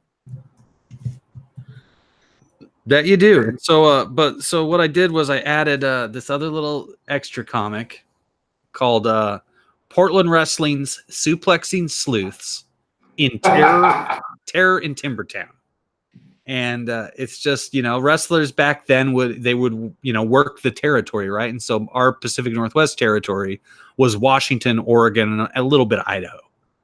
And they would, they'd get in the car and they'd drive 60 miles to the next town and they'd stay the night. They'd get up and they'd wrestle and then they'd drive back home. And then the next day they'd get in the car and drive to the next town and wrestle. And in this story, these 4 wrestlers are just, going to the next town and they stay the night in this hotel that is rumored to be haunted by a lost lumberjack. The ghost of a lost lumberjack haunts the grounds. And they have to unravel the mystery of what's really going on with this lost lumberjack ghoul. And so it's just a little self-contained 28-page comic book. It'll be fun for people who grew up on Portland wrestling. But here's a question on that. That relates to obviously you've got these classics, these wrestlers from real Portland history. Is the lost lumberjack a real thing, or did you just make it up to be awesome? No, I just made it up, man. I just made it up. I sat around and I watched I probably watched maybe. I mean, I loved the original Scooby-Doo series. And then I tried to watch the all-new Scooby-Doo, which is the one that were the hour-long episodes where they always had the guest stars like Batman and Robin, Sonny and Cher, Don Knotts. Right. Those are not, I couldn't do them. They were not good enough. Scooby-Doo is meant to be like a 22-minute show. Right. And but I just sat and I watched a bunch of old Scooby-Doos and I just got down the beats. I literally went through and I wrote like every line of dialogue from the show and the minutes that the scenes would change. So I understood the beats of the Scooby-Doo episode. And then I just made a comic book version and created my own Scooby-Doo kind of story and just followed those similar beats. And I ended up with this little 28-page comic. And I think we'll make it newsprint, so that it has that old-timey vibe that it should have. But obviously Megawatt versus the Vampires of the Sun is going to be big, beautiful, glossy comic book. And, maybe if we get enough subscribers, or enough backers, we'll be able to turn it into a hardcover. I would love to do that. I think Doug TenNapel really showed people something special. Of course, Doug TenNapel was able to sell, 2,000 copies, and that's what it takes to really make a beautiful hardcover book. You got to have enough funds to make it, worthwhile, because they still have to pay this talented artist, for each page that he draws. Yeah. That Bigfoot Bill that's an impressive product. I was a backer on that one too, and it's a hell of a thing. It's a hell of a thing. Yeah, he did something great there. That's for sure. And I think he's going to keep doing great things. And I'm very pleased to see him standing his ground and not sacrificing his integrity to be part of anything. I will back Doug TenNapel for the rest of his life because of his integrity. Well, and I was a big Doug fan before all of this happened. Yeah. I mean, I can't. I'm not going to claim to be like an old school fan of Doug's. Like, here's my Doug story, and I actually wrote up an article, which it's not out there because we migrated my website and it's got lost in the ether. But I was exposed to Doug's art at multiple times in my life. In Skull Monkeys, Live Iron Frenzy covers, I found Sock Baby on the internet back in 2006, and but I didn't realize they were all connected. Right? This was one guy, and I found one of his graphic novels, Bad Island, on the shelf at the local library, and I'm flipping through this thing, and I'm like, something about this seems familiar, and so I started looking at his bibliography, and I'm like, dude, I know this, and this, and all of these experiences that I had were just came together, and I was like, this is a guy with a breadth of experience, with a broad scope of feeling toward his stuff. I'm in. I mean, he's been standing his ground against the encroachment of the anti-free speech goons for 30 years. I'm all about the enable. So when I got that, I saw he was doing Bigfoot Bill. I was like, that couldn't put my money down fast enough. Was that it? Or did you cut out there? I'm sorry. Oh, my story. But it's a great product. I'm looking really forward to the Earthworm Jim. That's going to be my end of the month support, because that's my budget right now. But I'm just a little annoyed that I have to wait an extra 6 months to get the next installment of Bigfoot Bill. But that Earthworm Jim book is going to be intense. Yes. I'm believe it or not, I'm actually more excited for the behind the scenes of how the video game was created and the history of Shiny, because that game was, I played that whole game and loved it. Still love it. You know what's funny? He says people talk about him occasionally, stream about this. One of Doug's themes is the good and the beautiful, and what are the things that we can create that will actually last, and what makes lasting art. And I think that's just such a wonderful conversation. But his he disparages the long-term lastingness, the worthiness of Earthworm Jim. He loves it. He wants to tell stories with it, but he says this will never be something that outlives me. But it's a cartridge game that my kids play, right? Yeah. I mean, it's one of those things that, like, people keep playing your games. I think that says something, I think it says a lot that, I know little kids that are playing Earthworm Jim and are loving it. And that's just, that stands as a testament to Doug, and his Absolutely. creativity and dedication to the character, Mm-hmm. And I would hope that the people who are trying to relaunch that game seek his guidance and his advice, because that's going to help make it a hit. Well, and I think it's one of those things too, where Doug comes with a certain amount of controversy just because he's such an assertive person, right? He has a way of expressing himself that it's just very out there. It's very upfront. It's very unflinching. But he's not an abrasive person. And I think he's just a person with an opinion. I've seen these people on. I'm not on the Twitter, but my loyal henchman Rumble Terrier. And I think PS Melter is going to quickly become one of my loyal henchmen also. I'm like a Batman villain, and I have henchmen now, I guess. I think it goes back to my status as a warlock in some magical Wiccan coven. But I see like these people just spurging out about, Doug, he ruined comics, blah blah blah. I'm just like, shut up. Like, just because a person has an opinion you don't agree with doesn't mean they're ruining something. I think it's the stupidest thing. It's like, have these people ever left their home? Like, have they ever come out of their home and met other people and enjoyed another person's opinion? I guess, like, I don't know. Maybe I'm crazy, but I like debating people, because that's how you figure out what you really believe. You know, it's easy to sit around and say, I believe this and that and the other. But when you're actually, you know, have someone who has a different opinion and you engage them in a conversation, sometimes your opinions can change. And there's nothing more beautiful than, you know, evolving your opinions, because that means you're growing as an adult. Well, and it's not just about changing opinion too. When you really get down to the thing, I would rather know that I believe something than just assume that I do, right? So Yeah.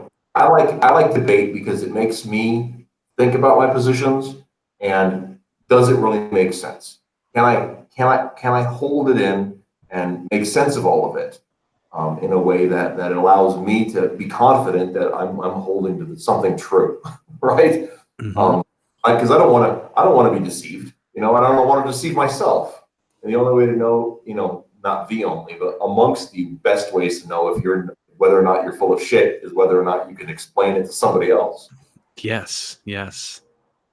That's it. That's it. You know, sharp, you know, still sharp and still. As they say. Absolutely. But hey, I And you want know, to counting is a helpful skill in all of that too. this is true. I want to plug another book. It's not my Go for book. it, man. It's a book that I recently backed. It's called Haunter of Dreams. And anyone who enjoys Doug TenNapel's next level work, if you like the idea of being able to get a hardcover book that is absolutely stunning on the inside, check out Haunter of Dreams. It's by Elector Fencer. She's from Berlin, Germany. She's a painter. And she's making a book that appears to be for kids. And she's done another book in the past. You can actually get it also. It's called Meyer's Path. But like, this book is $28 and that's shipped. It ships worldwide. $28 is the price. It's hardcover. Well, And let's then you yeah, can also because I'm get her gonna other book for $34. You can get Meyer's Path, or excuse me, it's called Meyer Chronicles of, I think it's pronounced Wyria, Volume 1. It's a 180-page book, $34, free shipping. You know, here's the funny part is they actually have this combined, they have it combined, but you have to pay shipping on the combined version. So I suggest people don't get that one. Get each of the books separately, and the shipping is like totally free on both of them. And it looks amazing. I dropped the link in the chat. that seems like, and actually we can actually take a look at it here. The art on it, but it's Yeah. maybe one of those European Union codes. Not to throw too much shade at the EU, but their laws are weird. They are. But her work is stunning. If you scroll down, you'll see that it's, you know, even more amazing. Oh, maybe I should look. Yeah.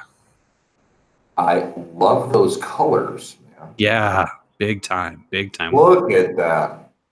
That's the most adorable little cartoon rabbit I've seen in a while. Yeah. Oh, keep going. Keep going.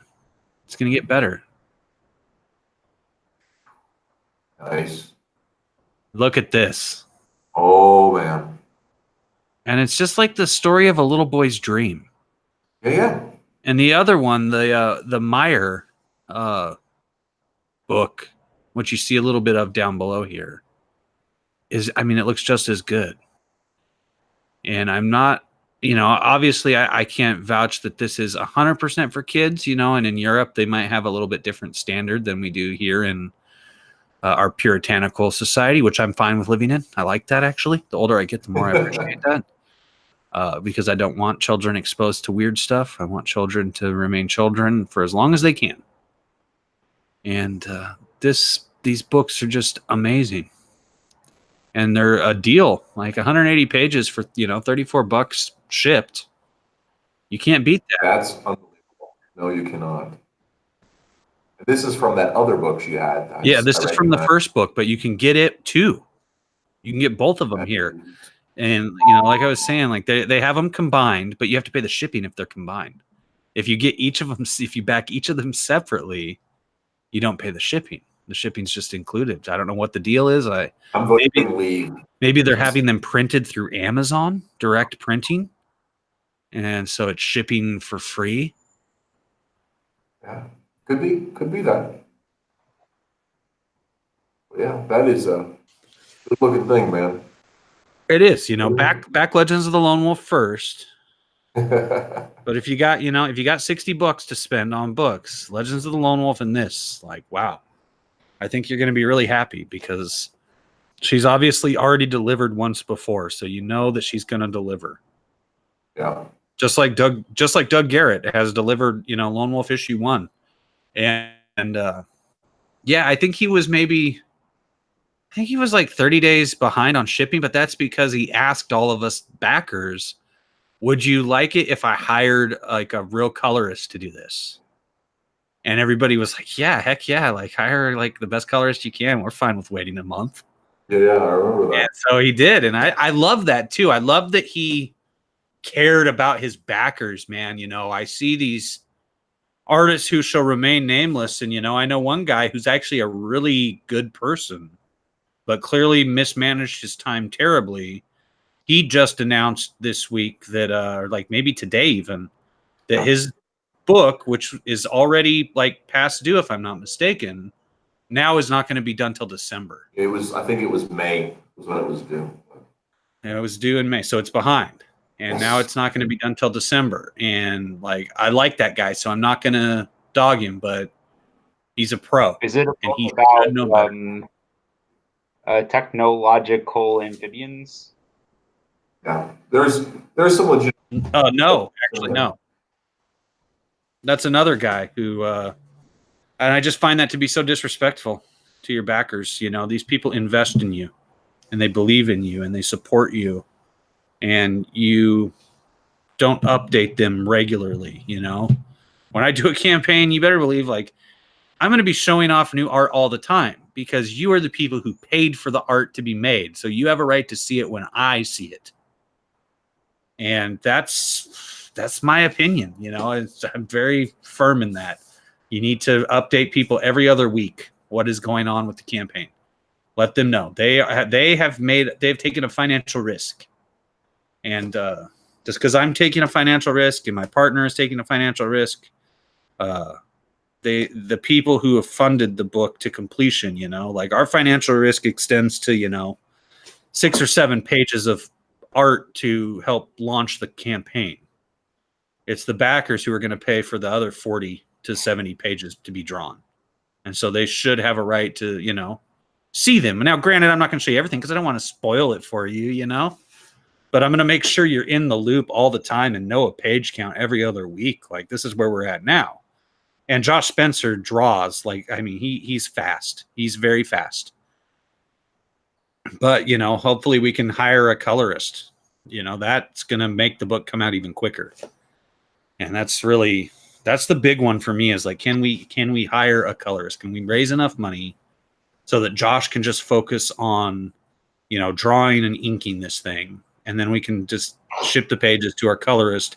Even if we just hire a flatter, that is going to speed up the process by days. Weeks. I would imagine if we had a flatter, we get the book out a month early. But again, that takes, time and money, right? These are the two things, when you have the time, you don't have the money. When you have the money, you don't have the time. When are you guys looking to launch for, forgot the name of it already. Megawatt versus the Vampires of the There you Sun. go. So book 1 is going to launch in the middle of July. Where I am from, people seem to go on vacation. And Doug also said this happens in Tennessee too. So I figure this is the entire nation. People go on vacation between June 16th when the kids get out of school and July 15th. Everybody gets out there and does the summer vacation early. Now, some people go vacation in August too, right before the kids are going to go back into school. But it just seems like with that and the 4th of July, and a lot of people are launching at the beginning of July also. My buddy Larry is relaunching Niobe. Now, granted, that's going to be a cheap book. That's just a reissue of a book he originally did, but it's fantastic. And I want him to be able to have, a couple weeks. Same with my buddy Manny from Good Dog Press. He's finally launching The Unbreathable Skunk Girl. And so I don't want to compete. I want people to have an opportunity to, because there's some people out there that can, they can only afford to buy, a couple books every paycheck. Yep. And so I don't want them to go without, miss something. and we were going to launch here in June, and I wish we could, but it's just the timing just didn't work out. We're going as quick as we can to get the art done, but you know, constraints, man, constraints. We're going fast. And hopefully we'll be able to, my goal is to ship by December. If I can hire a colorist, a flatter and a colorist, ideally I'd love to have the book in people's hands by Halloween. Now that also depends on the length of the book. If it ends up being 80 pages, that's the odds of that happening are pretty unlikely. So I'm estimating December at the moment. But if I can, I will try to get it to people at Halloween because it actually takes place at Halloween. So, because I intended this to be like, a spooky Halloween movie for kids. So now it's a spooky Halloween comic for kids. And then it's, as soon as the first book is done, I'm going to, get Josh working on book 2. And then the Megawatt versus the Vampires of the Sun story will be complete. I already have another Megawatt screenplay written. It needs a major revision, but up next we would do Megawatt versus the Aztec mummies, which would take Megawatt out of the Portland area, and he would have to go back to his native Mexico. And so that would be fun. And after that, there's been some talk about maybe trying to do an anthology book, but I don't know. We're just going to play it by ear. I really would, I have, I've said this on a few streams, but I started, I wrote a screenplay a few years ago, co-wrote a screenplay, and we sold it, and it got made into a movie that was terrible. I don't talk about the movie even. But when that happened, I made the decision to okay, now I really need to learn how to write really good now. And so I spent a few years writing. And I've probably written 30 screenplays. And out of those 30, I have 15 screenplays. Because once you've written enough, you start to see how everything's the same. And, I always use the analogy, when you finally understand how A Nightmare on Elm Street is like the Goonies, you know how to write. And so what happened, and it's like before that, you write something and it's bad, and you write something and it's bad, and then you write something and it's it's half bad, but you want to try to polish it. Like this Megawatt book was bad. Like the first draft of this thing, it's not good. But the bones of it are good. Like the idea is good. And so I wrote something else, and it was bad. And then I, came back and I do another a revision on the Megawatt script. It's still bad. I write another script. It's bad.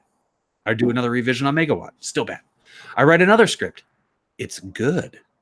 But it's why? How did I make it good? What happened here that didn't happen on the other ones? Why are the other ones bad, but this one's good? You still don't know. So you write a couple more that are bad. And in the meantime, you're still polishing this other stuff. And then you write another one and it's good. And you're like, man, I did it again. I wrote another one that's good. You write another one and it's bad. And then you write another one and it's good. And then you write another one and it's good. And you're just like, oh, now I get it. And then you come up with an idea for a script. And you from the idea to the moment your screenplay is done, it took you 30 days. And then you really start to get it. And then in a year, so I basically went from, writing, 2 bad scripts a year and 1 good, maybe I'll be even more realistic, 3 bad scripts a year and 1 good script. So when I finally had it figured out, I wrote 6 good scripts in a single year. My goal was to write 10 good screenplays. I ended up writing 15. So now I have enough work that I could literally release 2 comic books a month for the next 2 years, and I wouldn't have to write anything new. Just from material I already have done. 2 comics a month, every month for the next 2 years, without having to write anything. And that's the thing, is you got to have the money to open a publishing house and pay, a bunch of artists to be able to do that. And we just don't have that at this moment. And so, you got to prove to the people that you know how to do this. And so that's where I'm at right now. And there's a lot of us who are talking in the back streams off air about maybe opening a publishing company. And because we're all stronger together in this thing. And this has been proven to us that we are all stronger together. So maybe A great that will. example of that is the Lone Wolf Project. I mean, as a fan, I'm so excited for it. As a creative person, I can, recognize the quality, but I mean, as a fan, I'm stoked, man. This cannot get to me fast enough. I'm going to try to get it to you as fast as I can. Doug is predicting September, but I made him set it for October just in case something happens. But Mior's just, he's chugging away over in Malaysia right now. We'll be working together here in 2 hours off air, and he'll be drawing and inking and coloring, and it's just like these things take time. If we can raise enough money, hopefully we'll be able to do more of these Legends of the Lone Wolf. Like I said, I have 6 more Lone Wolf stories I could write. 2 of them, like, I can literally sit down and start writing this week if I felt like it. I mean, and they'd be done. I've got them all fleshed out. I've done all my research. They're ready to go. And all of them involve the moon. Every Lone Wolf book I have has moon in the title. This first one is Under the Strawberry Moon. Yep. And so I'm hoping to do under the Hunter's Moon, Under the Harvest Moon next. So we'll see what happens, though. It's all up to the beautiful people out there in Webtown. Yeah. If they buy the comic and they appreciate the comic, then we're gonna keep going with it. I just believe you give people what they want. Just give them what they want. And I think what they want is good books for a reasonable price, shipped on time. And I'm not going to charge anybody, for less We than. suspect that what people want is Lone Wolf. I mean. Well, I mean, let's find out. Let's see if we can get 200 backers on this thing. If we can get 200 backers, you guys have got to be pretty close to that, right? We're at 91, I believe, but I can double check right now. We're chugging along. Let's see. Here comes the official tally. We have 91 backers, 20 days left. And we actually have a really big write-up this weekend in the local newspaper here in my area. Oh wow, cool. So that gets to like 45,000 people. So if we can just get 45 of those 45,000 to back this book, we'll be really happy. That'd be really nice. And it is, I think that, like Doug has mentioned this, he thinks that because he did Lone Wolf issue 1 for just, it was $5 for the comic. And so it was just like throwaway money compared to what all these other guys were trying to charge. That people just backed it because it was simple and easy, and everybody was feeling in a good mood at that moment in time. And so this is a little bit different because this is a $20 thing, but again, it's 80 pages, full color, like perfect bound. This isn't saddle stitched. This is a real trade paperback. And I just want to hit $7,000. If we hit $7,000, I get to maybe write another story. I'm trying to convince Doug to let me write another little story for this thing. But we'll see. We'll see if we can get there. If we can, I hope so. Because, at $4,500, which is our next stretch goal, we get the bookmark. At $5,000 trading card, $5,500, 3 trading cards, $6,000. We're going to put Cassidy Blonde's story into it, which is going to be an 8-page story, I believe. $6,500, you get a Lone Wolf Magnets. $7,000, we add another story to the book. $7,500, we're going to add bumper stickers. And at $10,000 is the big unlockable tier. And I can't tell you what that is. So people have 20 days to get on board. And, what's amazing is you're going to support, 5 writers and 6 artists. Mm-hmm. If you support this book, then you give 5 writers and 6 artists the opportunity to be published. And that can get bigger. If we, like I said, if we hit $6,000, then Cassidy Blonde gets a chance to get his story in there with an artist. And these people just get opportunities. And that's what, especially artists, like writers need it too. But the artists, every time they get to draw a page of sequential art, they will improve. I mean, at least they should be improving, You look at, Jim Lee's work in the beginning compared to, Jim Lee's work just 3 years later. And it's like, wow, Like look what happens when you're able to put 1,000 hours in dedicated Oh yeah. to your thing, doing your thing and learning your trade.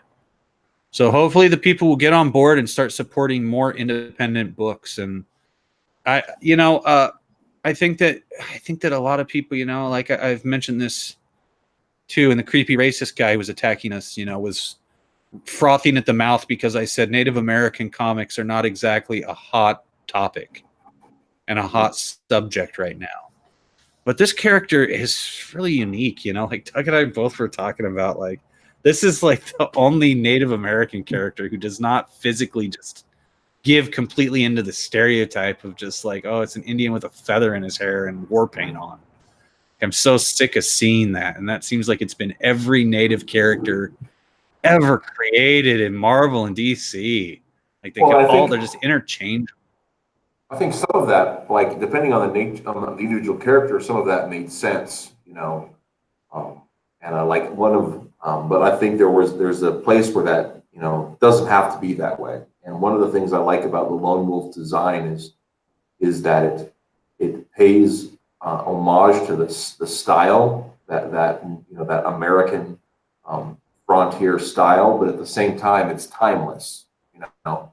It's something that says, it's rooted in the past, but it's still it can be right outside your window. And I think that's one of the appealing aspects to me. Yeah, that's very, very well said, my friend. Very well said. And so, hopefully the people will come on board with us. Yeah. Take this journey. It's a fun journey. Yeah, and I'm excited for it. We are just about out of our 2 hours, and I want to appreciate you for sticking around. Let's take a quick look at the perks for those people who might be interested. $45 will get you the trade, the anthology, plus both covers of the first issue of Lone Wolf. And the Muttman cover, I'm very intrigued by, because not only is it that, it's printed on aged newsprint. I think that's an amazing get. That's a great idea. For $13, you can get the PDF version of the anthology. Yeah, 80 plus pages. That's quite a thing. For $16, you get the anthology and issue 1 as digital comics. For $20, physical copy of Lone Wolf and the anthology, Legends of Lone Wolf. And that's $20 plus $8 shipping.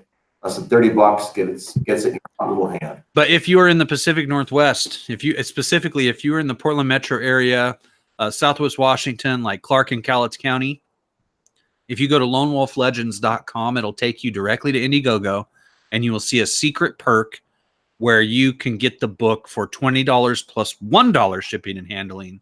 If you're willing to pick up the book directly from me, and I'll meet you at a comic book shop. I figured, the more people that buy, I'll just schedule, a couple days at a comic shop to hang out with the books and give them to the people that bought them.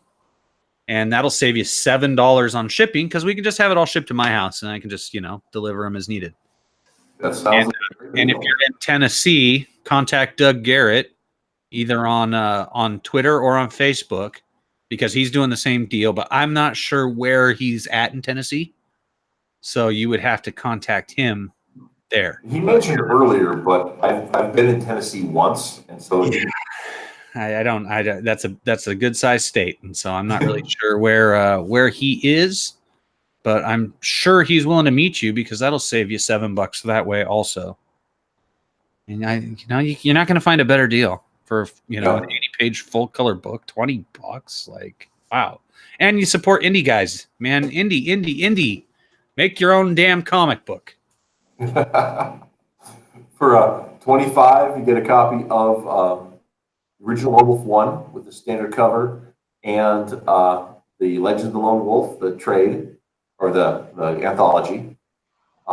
For the issue 1 with the Muttman cover, and with the anthology is $20. Now, let me tell you something about that Muttman cover. It's not just a variant cover. Mm-hmm. What it is that book is going to be printed on aged newsprint. So it is going to have this totally different, old-timey sort of a feel. Like perhaps it came from the 1890s. And I'm actually really excited to see that. And I'll let you in on another little secret.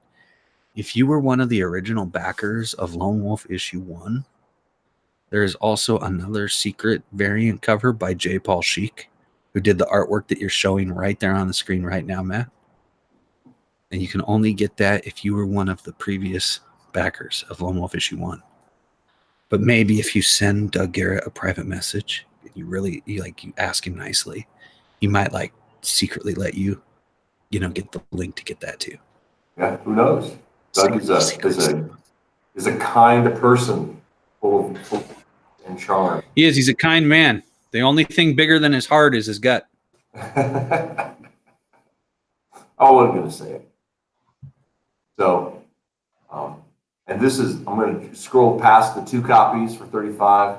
So look at this right here. Limited edition hardcover Legends of the Lone Wolf, 50 bones.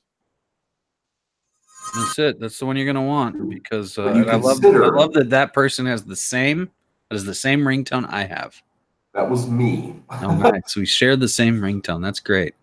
Yeah, there's only 15 of those bad boys left, and when Doug and I are running Marvel Comics, you're probably gonna be kicking yourself if you didn't grab one of those because it's gonna be worth more money.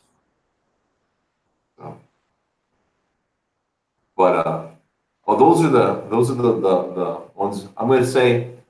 It's already been kept you 4 minutes over, and you've done an hour longer than you said you could. So what? No, 4 minutes over. No, you owe me money for this. Yeah, I know, right? I'll have to take it in trade though, or something. I don't have. Trade paperback. There you go. So everybody, I'm going to go ahead and say. Now, what about the other Matt? Is the other Matt still here, or is he up helping dispose of the body? I haven't been able to talk much, but I have been hearing you guys. Now, have you backed Legends of the Lone Wolf yet?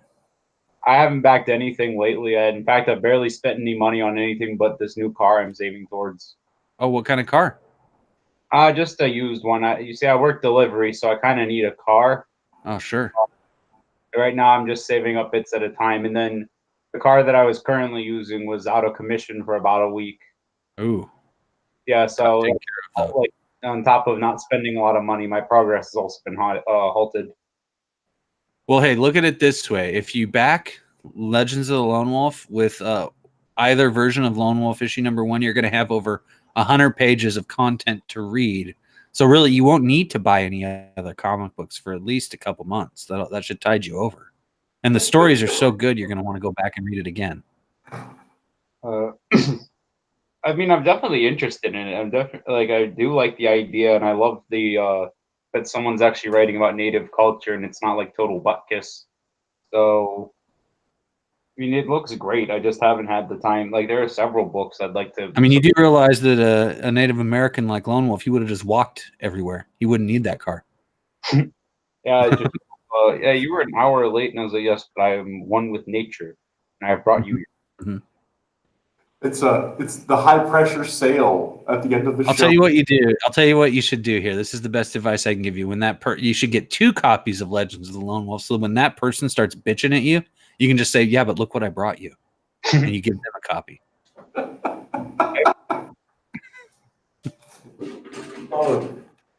Oh, damn it, Crypto, you're cracking me up, man. I'll tell you what. I haven't even gotten into the hard sale yet, man. I used to sell timeshare for a living, so I can really keep this guy on the table for a while. That's a moral crime selling time. No, it's not, dude. No, not if you're honest with people.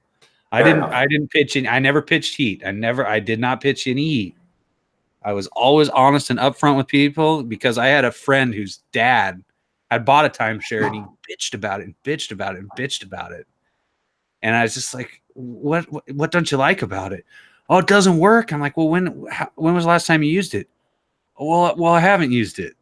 It's like, what do you mean it doesn't work? If you're not using it, it's not working. Duh. Like, it's like wondering why your lawn's not cut, but you're not willing to start the lawnmower. And so then like a few years later, he just raving about it because he started using it. So I was like, okay, so it does work. Like, there are some companies you don't want to buy. Like, there's one called Worldmark. you got to spend like 50 grand at Worldmark to get it to work. So I would avoid that. I'm just being honest here. But there's other ones that do work. You know, you just need to check out their occupancy before you buy and make sure that they're not just like selling trash. Anyway, yeah. Don't lie. I never lie to people when I sell them. There's no reason for that.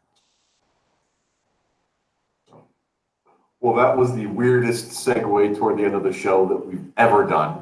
Well, you want me to fix it? I can fix this right now. Well, go for it, man. Okay, so let me tell you guys a story. There were a couple of guys, you know, this is back in the West, you know, before electricity existed, and they were riding their horses, and they were just riding all day, and the sun was beating down on them, and eventually the sun set, and then they started to get into this forest, and they were in this very thick forest, and they came to this stream, and they could hardly see anything other than from the light of the moon that was just barely shining down through the thick evergreen trees. And they started to cross this little stream, and all of a sudden this voice boomed out from every direction around them. It said, "Stop." Sounded kind of like Edwin Boyette. It went, "Stop." No, it didn't. And the voice, and they, of course, they froze right there on their horses. And the voice said, "Get off your horses and reach down into the stream and fill your pockets with rocks." So they get down off their horses because this voice is coming from every direction. And they just start reaching down the stream, picking up handfuls of rocks and filling their pockets with rocks from the stream in the middle of the night. And the voice says, "Now get back on your horses, ride till noon, and then empty your pockets. At the same time, you will be both happy and sad." So they get on their horses and they keep riding. They ride till daybreak. They keep going until that noonday sun is just blaring down on them. And they ride for a little more because they're so terrified. That voice was so booming, surrounding them. So they ride until it's about 2:00 in the afternoon. And finally, they feel like they've done what they were told, and they get off their horses and they empty their pockets. And their pockets are filled with these precious stones, all these precious gems that were hidden there at the bottom of the stream. And they were really happy because they had those precious gems. But at the same time, they were really sad because they knew they could never find that stream again because it was so dark and the forest was so thick that they'd never be able to make their way back there. And really, that's what life is really like. You know, when you're laying on your deathbed, you're not going to be thinking about the bills you have to pay. You're not going to be thinking about the car payment you have to make. You're not going to be thinking about the stuff at your job that, you know, you left undone. You're not going to be thinking about the things around the house that need tidied up. You're going to be thinking about those memories, those special moments, those times you spent with your family and your friends, those special trips you took. And really, that's the number one reason you should back Legends of the Lone Wolf today, because it's like one of those precious gems. And when this Indiegogo closes, you're never going to be able to get it again. Thank you for having me. That was incredible. Oh my God. We're actually running 10 minutes over, so we got to wrap it up here. It was worth Oh it, my though, God, right? It was worth it Crypto, for that thank you amazing so story. much for sticking out and for that amazing fable of That was a true story. It's true. No, it's all. Everything I said here tonight is true. Oh my God. Okay. Guys, we're going to wrap it. Thank you so much. If you have not backed Legend of the Lone Wolf, what are you doing with your life? Get that precious gem before it's lost forever.